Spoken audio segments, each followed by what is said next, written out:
so many of them, both in Haiti and Uganda, have asked, what do I have to study to come back and work for you?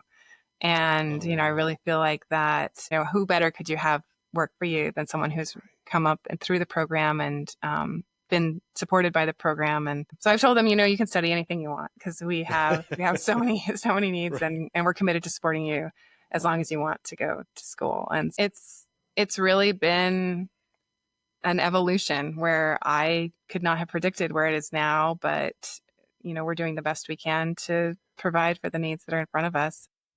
Hi, I'm Chris LeBrun, your host of the Wholistic Productivity Podcast.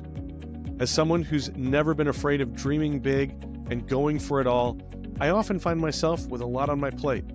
I'm a husband and father, a nonprofit fundraiser, and an entrepreneur. What I've realized is my view of productivity was pretty toxic.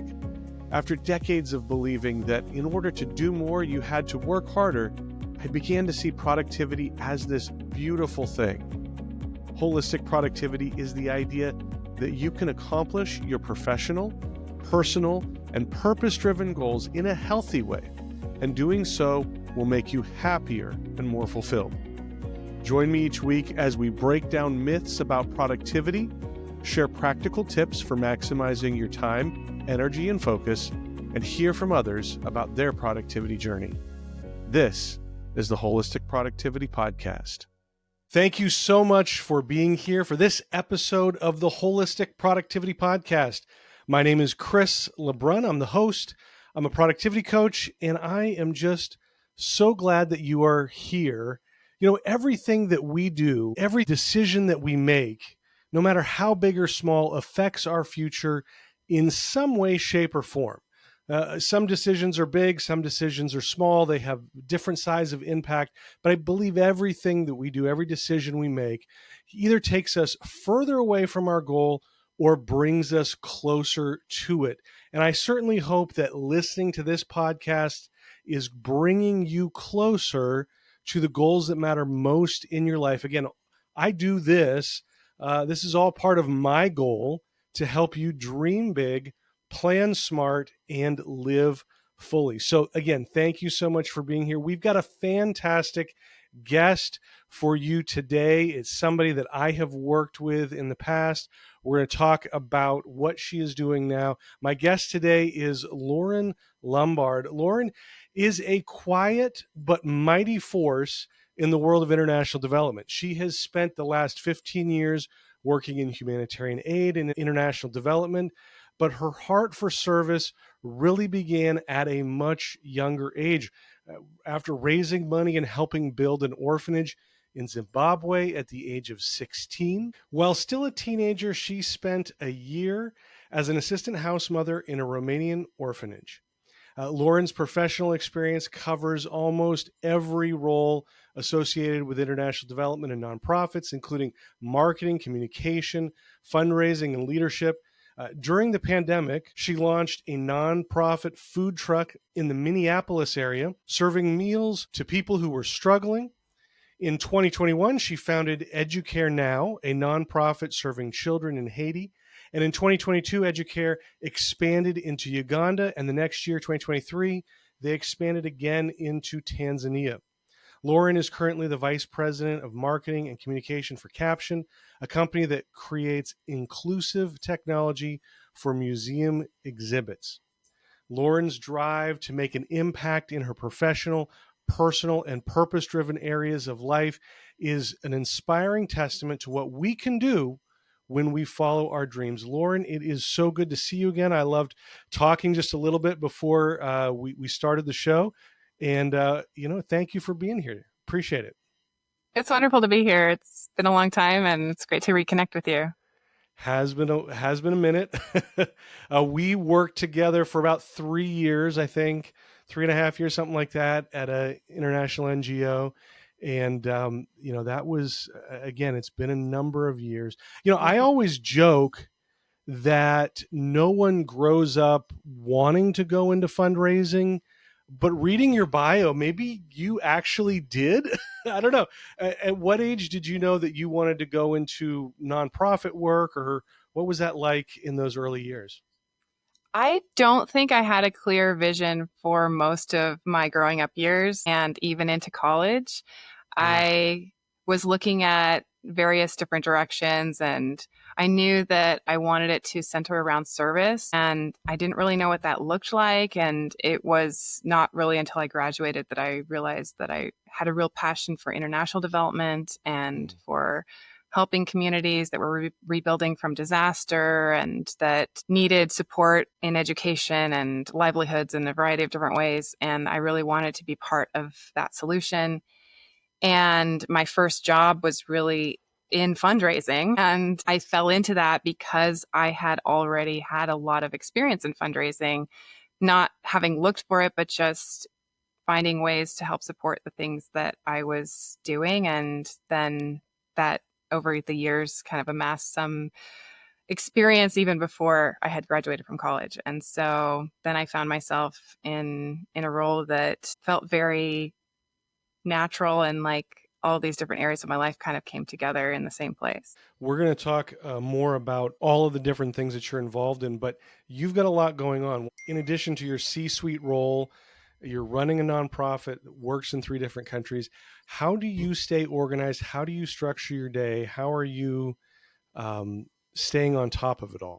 That's challenging because I don't feel like I'm staying on top of it all. I am juggling a lot of things, and it's challenging to constantly be switching tracks and, trying to keep everything going. The nonprofit work I'm doing is on the side, and it's something I'm very passionate about, but requires me to wear a lot of hats. And so that's been a challenge for me to, figure out how do I best organize everything, and where do I prioritize things as they're constantly shifting.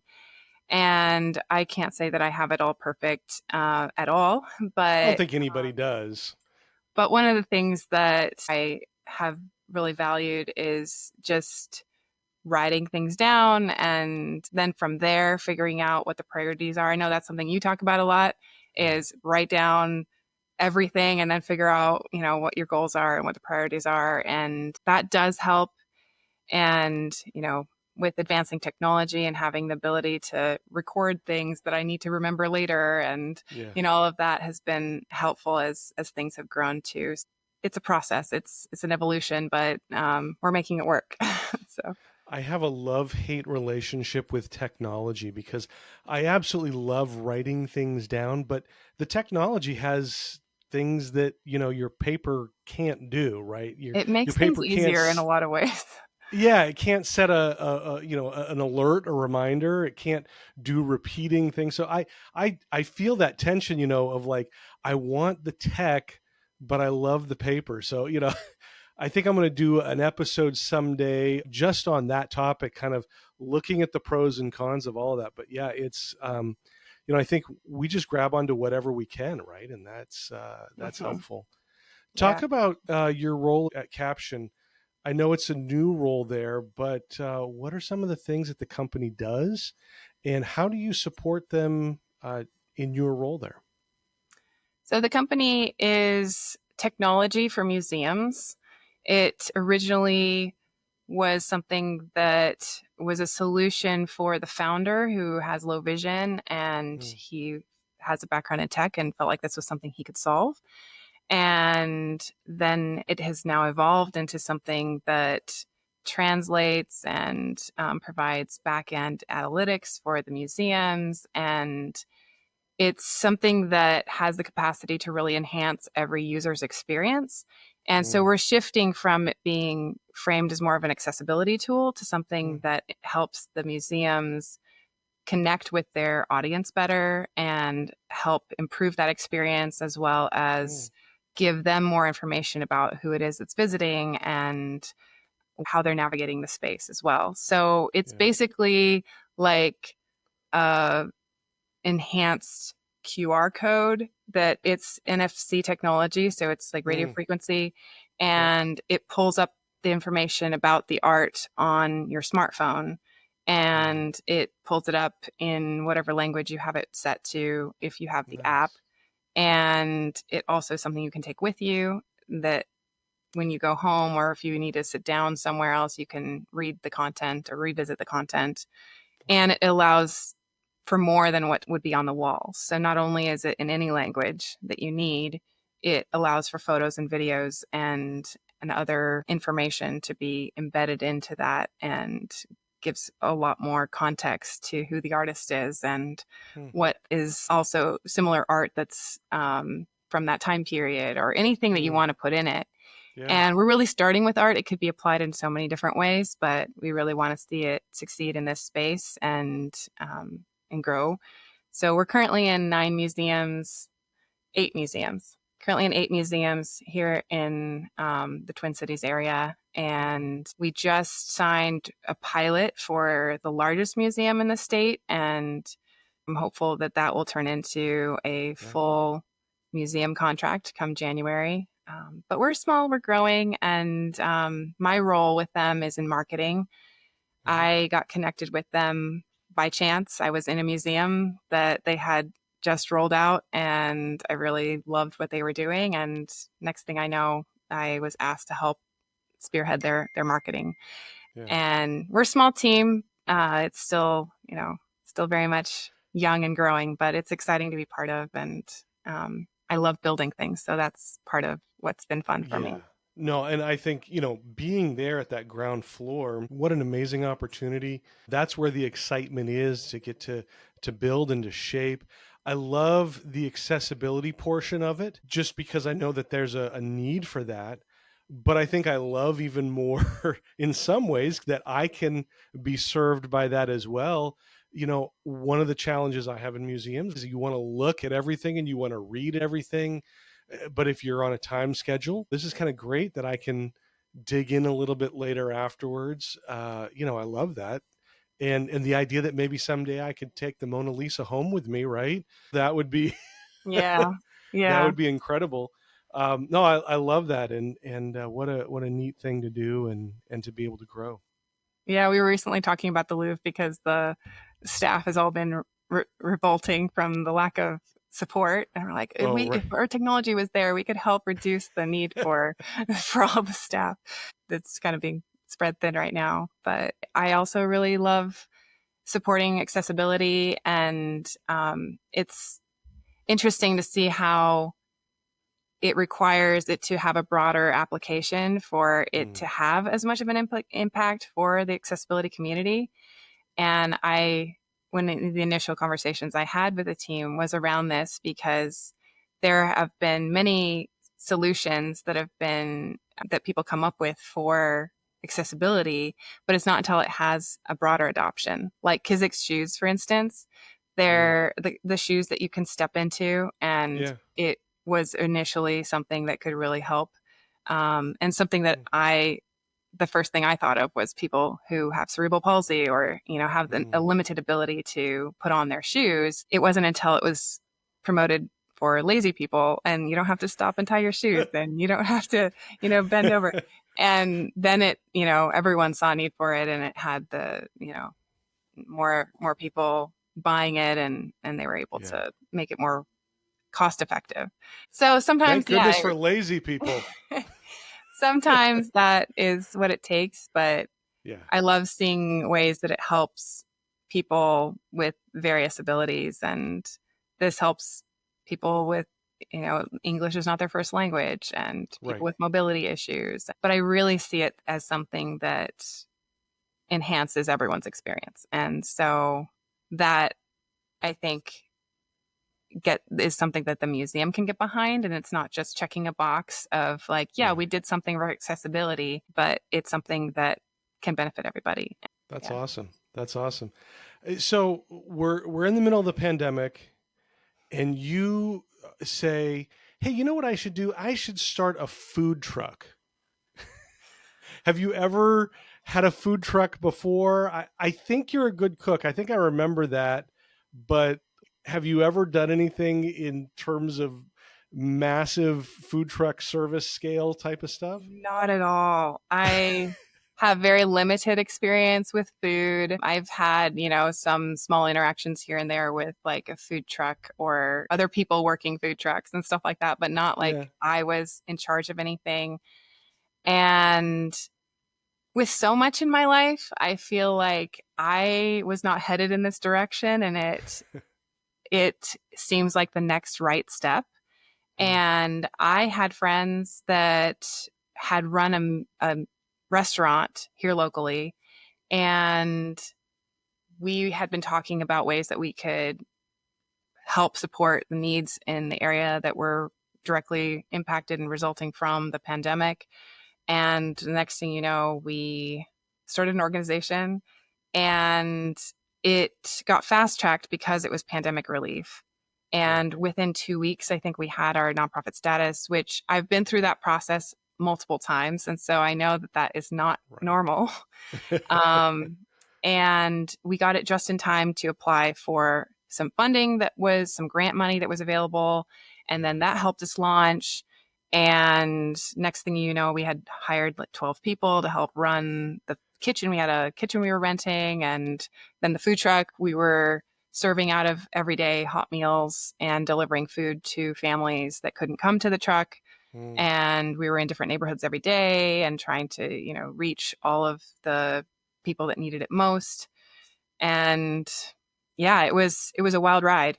We were learning as we went, and with so many things in my life, I feel like we're building the plane as we're flying it. But it was great. I was actually just talking to someone the other day who said, "Oh, the pandemic was amazing. I was able to be home and all this stuff." And I was just like, I have no idea what you're talking about, because I never once was home during the pandemic. I was out in the communities with essential workers and essential services, and working directly with some clients that needed direct support. And it was just never once was I at home. But it's definitely kept me connected to what the needs were in the community. And I love innovation and problem solving, and healthy food is something that is always a problem, not just during the pandemic. And so this allowed us to be able to serve some of these families that really needed it. And yeah, it was fun, but very unexpected. I was not headed in that direction. I mean, and our church got involved here in the Maryland area of being a distribution center and coordinating food distributions. And we had thousands of people coming through each week to collect food. What I was amazed by, and you mentioned it just now, is even after sort of the worst part of the pandemic was over, quote unquote, there was still a huge need for people coming through week after week. And something that I thought was going to be, well, we all sort of thought this with the pandemic in general, but I mean, the food distribution specifically, I thought was going to be a fairly short-lived thing, went on for a long period. So how long did you guys end up running the food truck in total?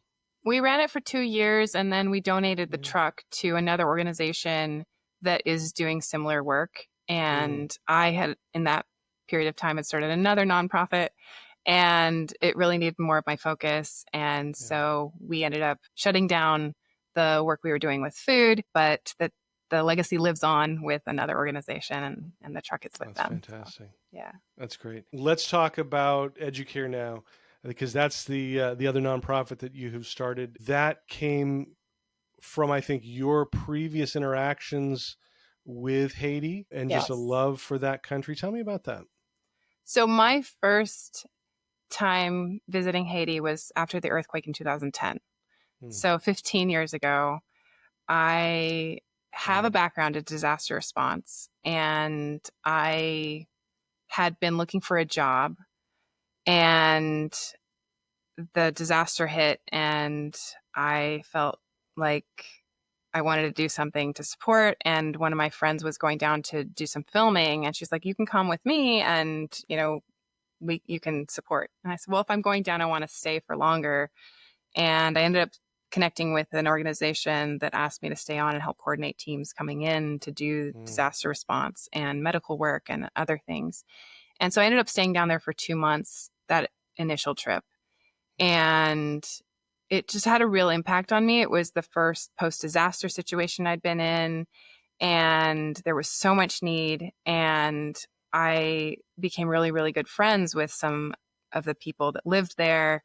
there was a team of 30 volunteers, individuals that created a team that would show up every day and volunteer to translate for the medical teams Wow. and for the food distribution, all the different things we had going on.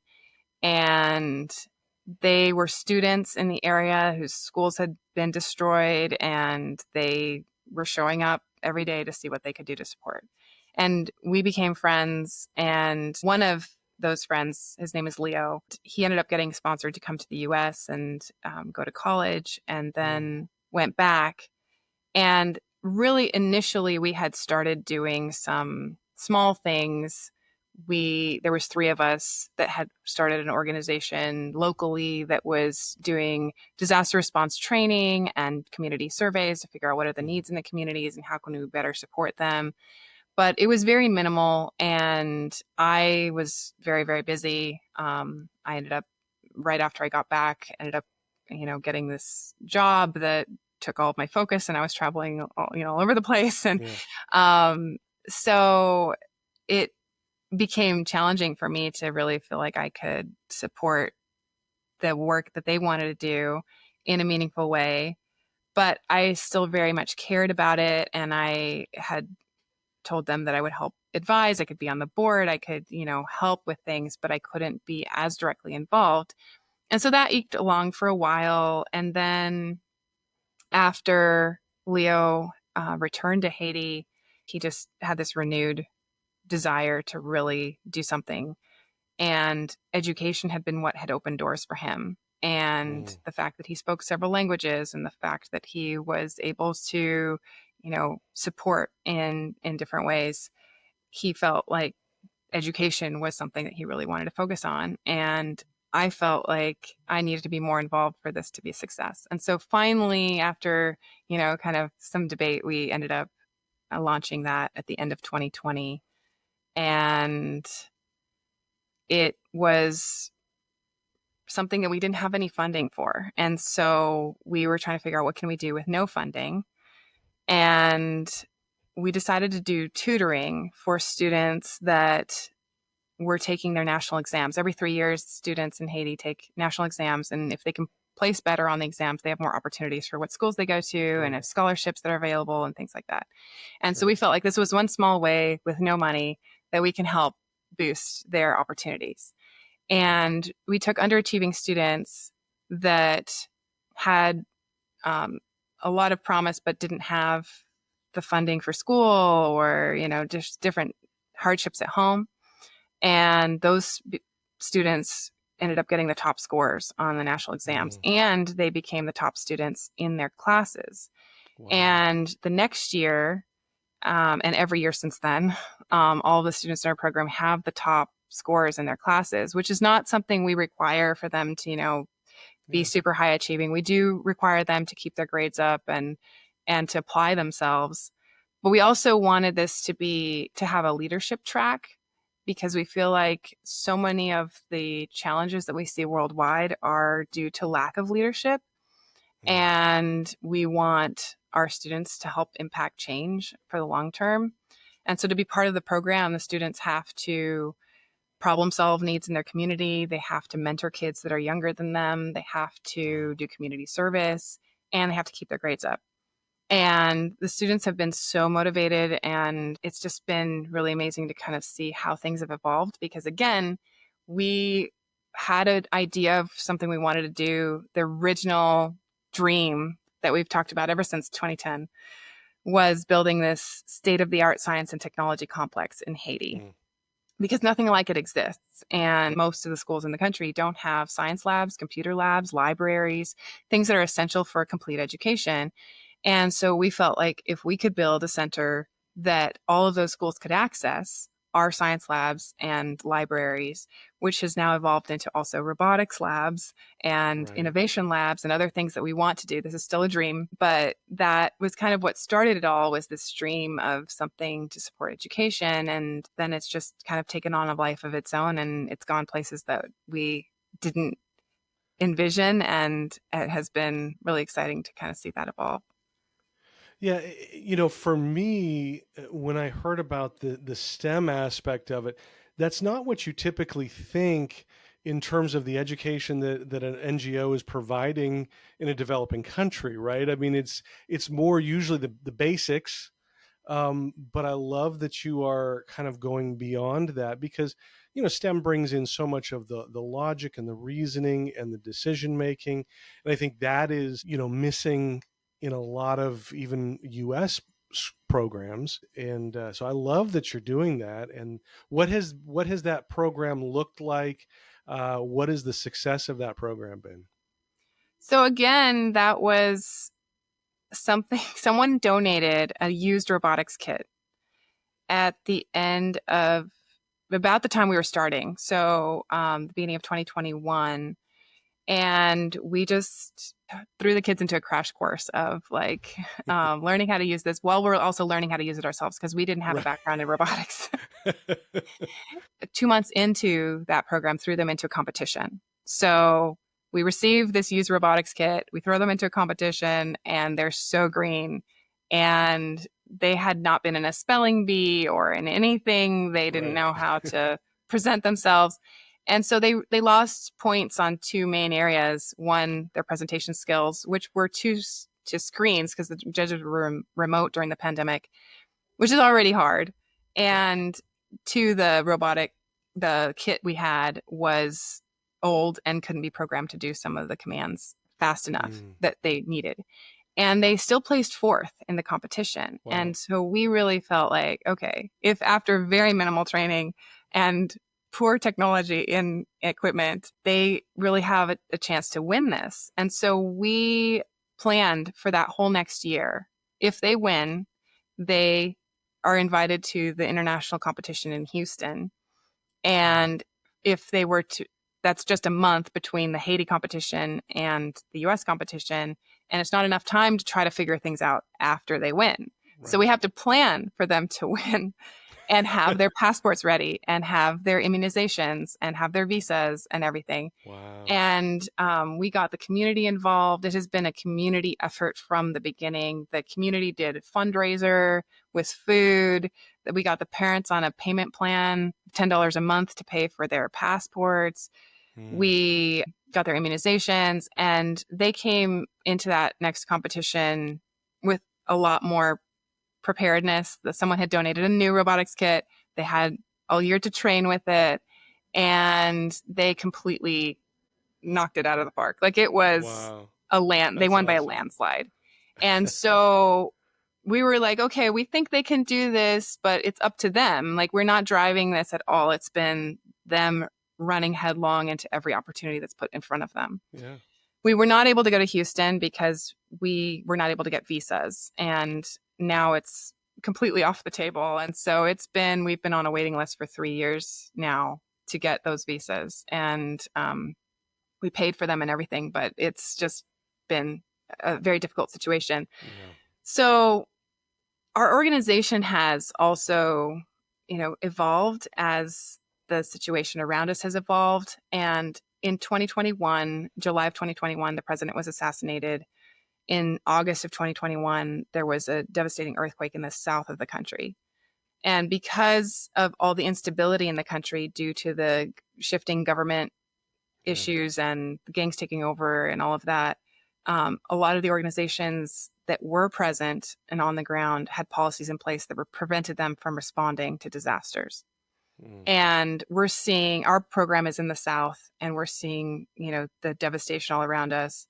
And also we met and started this whole thing in a disaster. And so we weren't planning to do anything medical or disaster related, but we were also small enough and willing to respond under those conditions. And so we organized a team mostly made up of Haitians, doctors, nurses, medical professionals, medical students, and a few Marines that came in and joined us. And we spent 2 months doing medical clinics up and down the mountain, hiking up and down the mountains, and providing medical care. And we carefully coordinated all of our efforts with everyone who was the organizing bodies. We took coordinates of all the locations. We coordinated with the U.S. Coast Guard for airlifts for some of the patients that were really critical condition. And some of these patients should not have survived. Like one of these little girls was 6 years old, sorry. And it was 9 days since the earthquake had happened when we found her, and her skull was open. Wow. And she should not have survived. And we were able to get her airlifted to the hospital. And again, we're like, I don't have any idea how we're going to pay for this, but it's the next right step. And so, so we have to get her medical care. And we ended up getting her to the hospital that had the best neurosurgeon in the country, which is probably the only neurosurgeon in the country. There's very few specialties right now. But at least during the earthquake response, there was some medical professionals available. And there was also some USAID money available that had been provided to the hospital that ended up covering all of her medical expenses. And in the process of doing the testing to see what brain damage she might have, they discovered she has a brain tumor. And the brain tumor protected her brain from the impact of the wall that fell on her. And the wall falling on her exposed the brain tumor that they wouldn't have known was there if she hadn't been in this disaster. And then the surgery ended up covering both. And so there were so many points along the way, and I have like so many stories like this where it is just miraculous. You know, some of the things that we have encountered or been part of or been witness to. And it's so much of it been, you know, a willingness to respond, a determination to find solutions and to not take no for an answer. And that's part of, you know, that kind of that grit has part of been why it's been possible to even work at all in Haiti, because since then, our students have represented the country internationally in Singapore and Athens, and even getting them out of the country has been such a feat that really should not be possible. And the doors have opened for us at just the right times. And so, you know, we feel like this has been teaching us as much as it's been, you know, providing education for the students in the communities. But it's really been amazing to see how much this has brought the community together, because we knew this would have a big impact on the students we're working with. We knew this would open doors for their future, but we didn't really, at least I didn't really take into account how much of an impact it would have in the community, especially when there's nothing positive happening anywhere. And it feels like everything is disaster and devastation. To see these students thriving in the midst of that gives so many people, even beyond the country and the location that they're in, gives them hope for the future. And that's really helped rally the community and been beautiful to witness. Well, even being able to travel to Athens and to Singapore, and then to come back and tell their friends and their family what they've seen, I'm sure that is an education that is life-changing. I mean, I think about my first trips overseas internationally and just the life experience that provides. And really, I mean, all of my overseas trips, right? I mean, even when you're on your 100th, you know, it still is something to be learned and to grow from. So I think that has had probably a lot of education for them as well that they would never be able to receive otherwise. Absolutely. I mean, I'm a huge proponent for travel in general, because I think that it gives you so much perspective, and it breaks down stereotypes, and it opens the world to you. But this has been especially impactful because the way that the competition is structured is very much in line with the vision we have for leadership, and they're trying to, you know, develop some of the future leaders for the world. And part of the way that you do that is through knowing people from other places. And so you basically have the whole world together. It's basically the Olympics of robotics. There's 194 teams from around the world. And these teams cannot win on their own. They have to collaborate with other teams in every round of the robotics competition. And that creates a combined score. And so you're compelled to strategize together and to, help each other and to suggest ways that your robot could maybe operate better.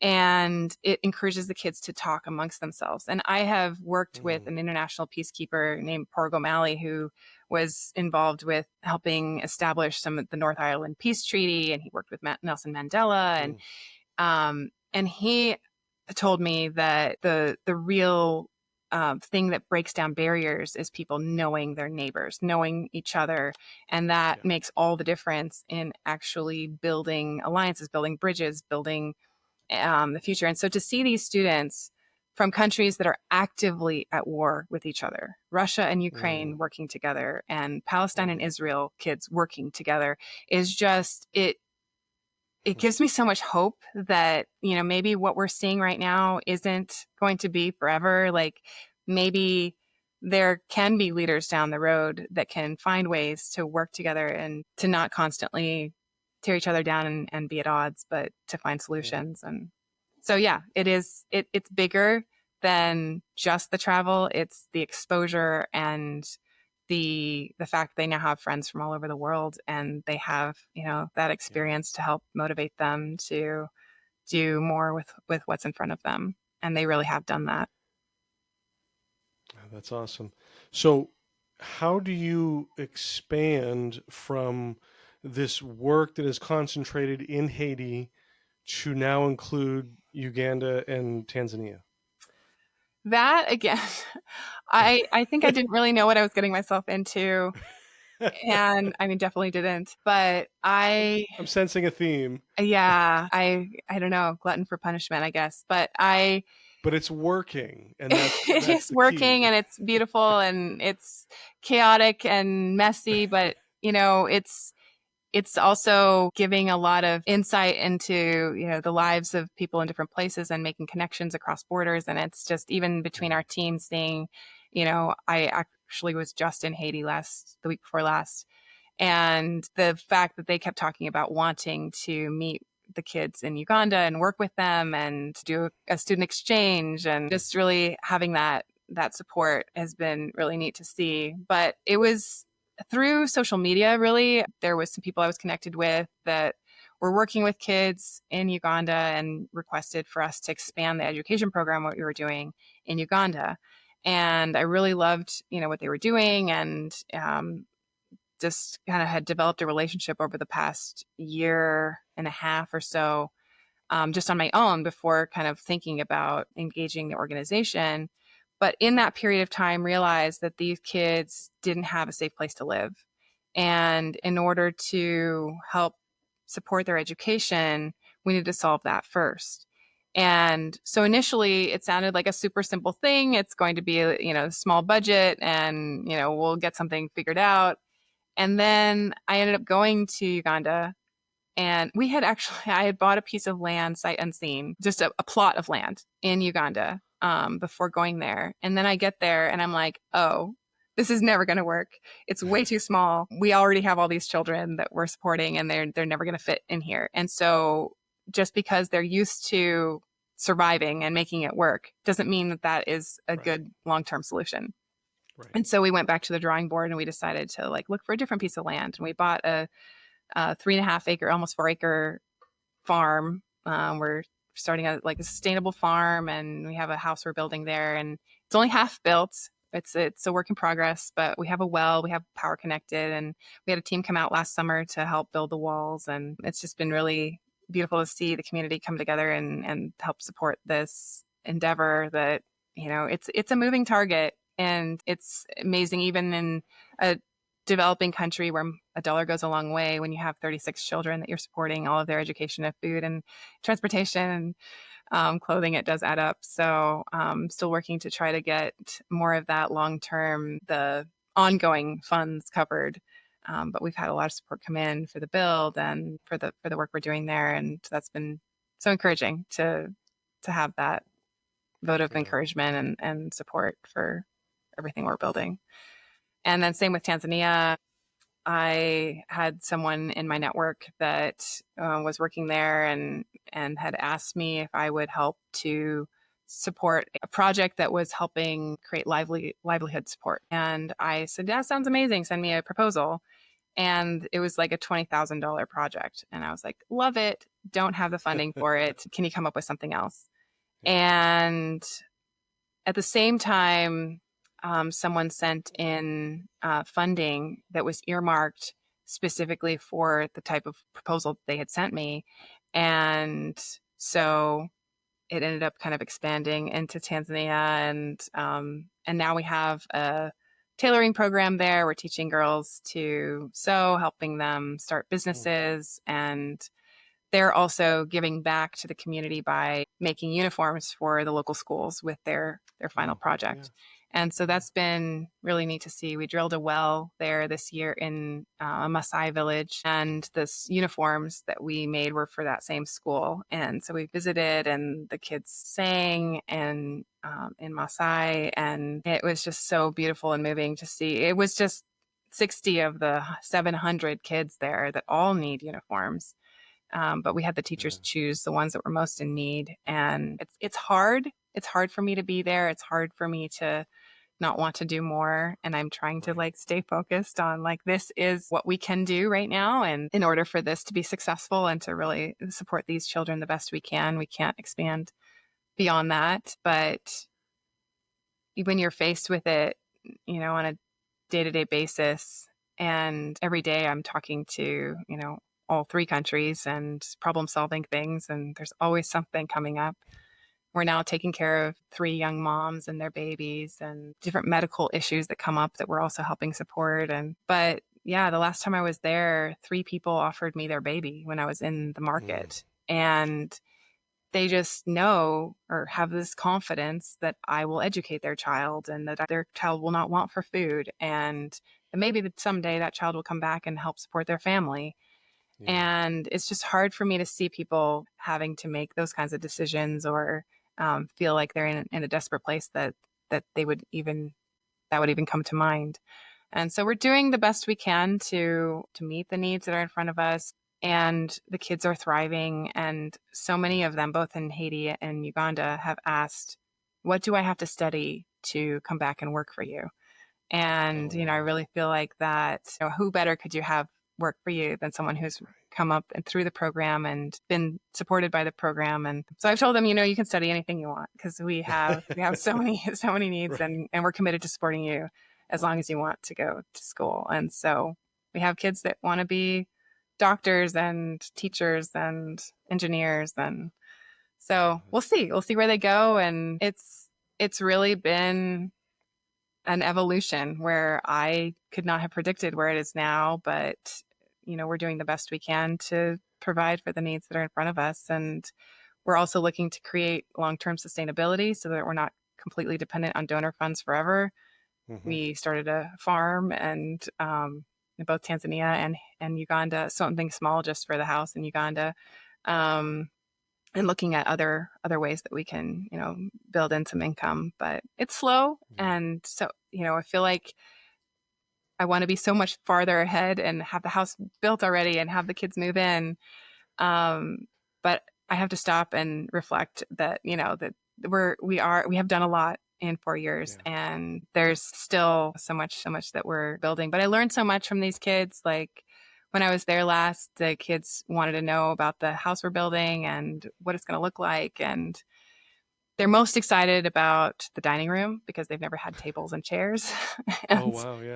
And that's just a really exciting prospect to be able to do your homework and eat at a table. They asked how many kids would be able to fit in this house. And I said 60, which is double what we currently have. And they said, well, can we add more kids right away? And I said, well, no, because we don't have the funding right away and, have to phase that in. And they said, please, we know so many kids that need a place to live. Can we please expand? And so many times we think of things from a selfish perspective of, if I share this, I will have less. And they totally do not have that perspective. It's like, it's very, everything's been hand to mouth. And so they're very much like, this may not be here tomorrow, but I know someone who needs this. And if I can share with them, I know what it's like to not have a place to sleep at night. And my classmate doesn't have a place to sleep at night. And so naturally, I would want them to be able to come and experience that as well. And so it's just been a beautiful shift in perspective and something that they're just constantly, sharing with me. And so I always feel like I'm gaining so much and wanting to do more and humbled at the same time. So, yeah. So much of what you have done, Lauren, is kind of balancing this line between humanitarian and capitalism. Do you see that is a model going forward that is viable for more types of organizations, or is that just something that seems to work in your situation, and there's not a whole lot of future for it? Well, I don't feel like we've exactly built a viable model of how we've grown things and expanded, because so much of it has been purely passion. Like we care about this, and people believe in me and they're willing to support it, and they believe in the work we're doing, and they're moved by the stories we share and things like that. I think that can be kind of challenging to structure it that way. It has worked for us, and we're working towards, kind of expanding our donor base and expanding our funding sources, and just, having more brand recognition rather than just have people that our audience connects with and believes in. But I definitely think that what it's communicated to me is that people care and they do want to support this kind of work. And we wouldn't have even done anything in Uganda if that hadn't been in place before all of this happened. And the support it keeps coming in. And we haven't really done a lot of direct asks. It's been very difficult for me to juggle everything. And so there's been a couple fundraisers we've done and a couple, things, but it's been mostly people that just really care and are impressed to give. And the funding has come in little by little. And it's been a little challenging to work that way, because we can't really create a timeline of this is when we're planning to finish this build, and this is when we're, going to have their education funded and advance to the next stage. And then in the meantime, emergencies come up, and, there's some kid ends up in the hospital, and there's the car breaks down, and, different things. But it's also been a beautiful journey to be part of something that operates that way, because you're forced to walk by faith and to step into the next right thing, and to not feel like you have to have it all figured out ahead of time. I think we're so used to expecting that, and to stepping into something blindly is not something that I think most people would ever do, but has also been the reason why we've been able to do some of the things. And so it's not something that you could necessarily replicate, but also something that if you're willing, you couldn't replicate it easily. But if you're willing to not have all the answers from the outset, it can definitely lead you places that you didn't expect you'd end up. Wow.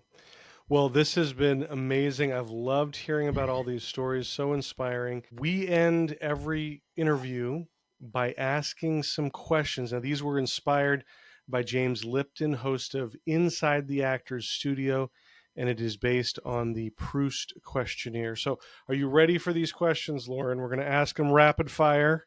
Yes. You ready? You ready to answer them? Yes. All right.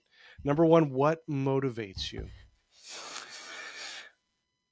I am motivated by possibility, by the belief that things can change and evolve and be reimagined.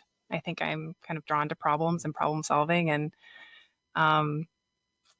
seeing the connections of things that could change. And so, yeah, I'm motivated by the possibility and the unknown, and what can be something bigger and better. What discourages you?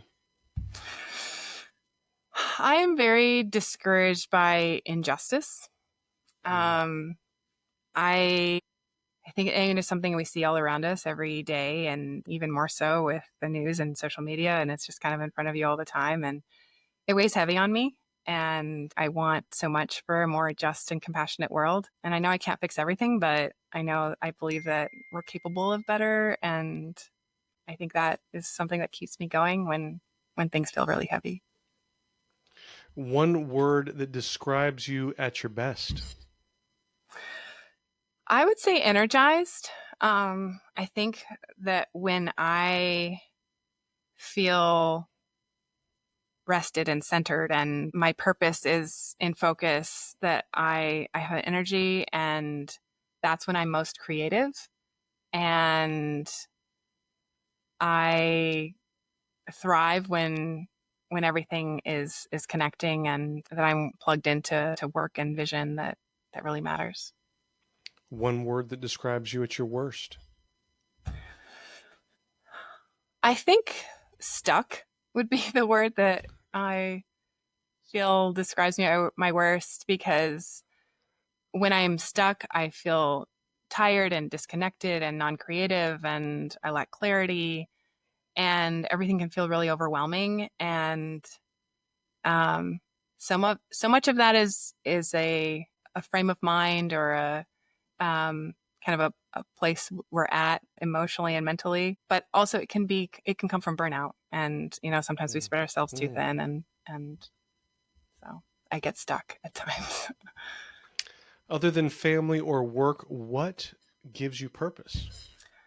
Well, I think, as you heard me say most of this last hour, service is really what gives me purpose. Not as an act, but as a way of living and being. And I believe in contributing to creating safe spaces and for helping lift people up. And it's something that definitely gives me a lot of purpose. What guilty pleasure brings you joy? I would say thrifting, because it's something that is like a treasure hunt, and you never know what you're going to find. And it's giving new life to things that have been passed over and reimagining how something can be used. And yeah, it's the adventure of it, I guess. How do you celebrate a win? I think I'm not very good at celebrating wins. I think I often at times have to remind myself to stop and reflect and acknowledge how far we've come. And so I think that maybe the one thing that I do is I allow myself to rest a little bit when there's a win, and to kind of reset and acknowledge it. How do you bounce back after a loss? I think, and loss is hard. And if it's something that I've really poured my heart into, I have to pause and reset and reflect. And I think one of the ways that I really feel recentered is when I clean things and reorganize things, and just feel like in my physical presence, if I can make things feel more beautiful or more welcoming, then it helps reset and feel like I can tackle the next thing. Who was the last person you expressed gratitude towards? I have a few people in my life who really speak into my life and really know me well. And one of them is someone who, I feel like is able to say things that I overlook or don't necessarily know about myself, or are able to reframe things in a way that makes sense for me. And so recently I was able to share my gratitude for the way that they're always showing up in my life, and the role that they've played in the things that I'm now doing. And so I think I live in a state of gratitude all the time. I'm very grateful for everything that I have, and the things that I've been able to be part of, and things I'm learning every day from the kids that I work with. And even the kids in Uganda, there's a lot that I've learned about gratitude from them, because they kneel every time they thank me for something, or anyone for something. And so it's not just the words, it's like your whole self in it. And there's a humility to it, and it's just really beautiful. And so, yeah, I think I'm learning things all the time, but I'm grateful for so many things. And but yeah, people in my life who've been able to speak into my life is the And last. finally, if you could go back in time, what would you tell 25-year-old Lauren? Oh, so many things, I'm sure. But to distill it to just one thing, I think I would say to stay curious, to be curious, to ask questions, because I think that curiosity keeps us soft enough to grow and wise enough to change. And it leads to clarity and purpose and communication and healing and growth. And that's something that I'm still on that journey of like navigating. And I think, if we had a whole lifetime, we still could in another lifetime, we'd still be learning about ourselves and others, but asking those questions earlier, getting to those answers earlier. And it's not because asking questions brings you all the answers, but it brings you to more of the right questions. And that brings you to a place where you're a better version of yourself and you're able to show up better for the people around you. And yeah, we're always becoming. And the more we can participate in that process intentionally, the better we can show up for ourselves and our families. That's awesome. Thank you so much, Lauren, for being here. I loved this conversation.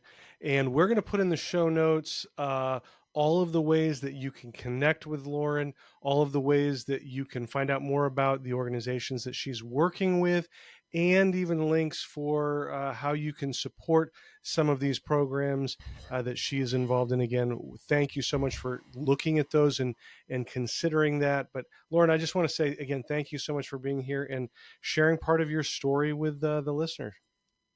Thank you, Chris. I really appreciate the work that you're doing and the way that you're reframing productivity is not just the grind, but as something that we're working towards creating more by resting more and by prioritizing the things that are important and making space for that. And I don't think we hear enough of that in our society. And so I appreciate the work you're doing in that space, and I appreciate this conversation. It's been fun. Thank you. And that is the show for today. Thank you so much for being here. Again, check out the show notes. You'll have all of the links to Lauren and her organizations. Thank you for following, subscribing, liking the podcast so you can hear all of the next episodes that are coming out. We've got another great interview coming up for you. Again, when you subscribe, when you like, when you follow, those will just come automatically into your favorite podcast platform. You can find it on YouTube as well, but that is why you want to subscribe and like. If you liked the show, if you liked what Lauren was talking about and the stories that she was telling, you want to hear more of those, go ahead and rate the show. You can do it just for Lauren. It won't be a rating for me. It'll just be for Lauren if you want to do that today. But we love seeing 5 stars, and that just lets more people know that this is a show worth checking out, and hopefully they can benefit from it as well. We're on all of the major social media platforms as well: Instagram, Facebook, Threads, LinkedIn, YouTube. I just joined Substack, so check it out there. And a lot of great productivity tips and motivation for you to follow your goals. Again, that's what this is all about. As I said at the beginning, my goal with this is to help you dream big, plan smart, and live fully. And that's what we are trying to do and what we're all about. So thank you again. We will see you next time. Take care.